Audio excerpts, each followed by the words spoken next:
Bonjour et bienvenue sur la chaîne Projet du Maroc.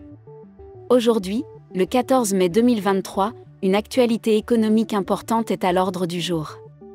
Mais avant de plonger dans le sujet, n'oubliez pas de vous abonner à la chaîne et de liker cette vidéo, cela aide la chaîne à être visible sur les algorithmes de YouTube. Entrons maintenant dans le vif du sujet. L'ONIM, la société d'exploitation des mines du Rif, connue sous le nom de Seferif, a récemment signé un contrat de cession pour le développement des gisements de fer de Seferif, situés dans la province de Nador. L'accord a été signé le mardi 9 mai, avec le groupement chinois Amer Group Ltd et la société Le Brillant Nador. Selon cet accord, l'exploitation de ces gisements de fer sera désormais entre les mains de ce groupement chinois, qui est engagé dans les industries de l'acier et des métaux. Le 22 septembre 2022, Seferif avait lancé un appel d'offres international relatif à la cession totale de ces gisements de fer. Ces gisements se trouvent dans le massif de Beni Bouifrour, à proximité de la côte méditerranéenne et à seulement 20 km du port de Beni Nsar.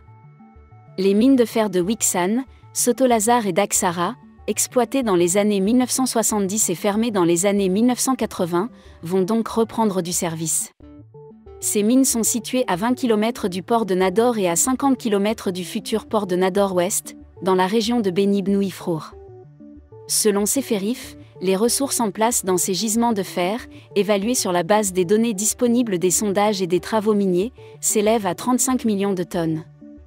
C'est une nouvelle majeure pour l'économie marocaine et la province de Nador, qui contient les principaux gisements de minerais de fer du pays.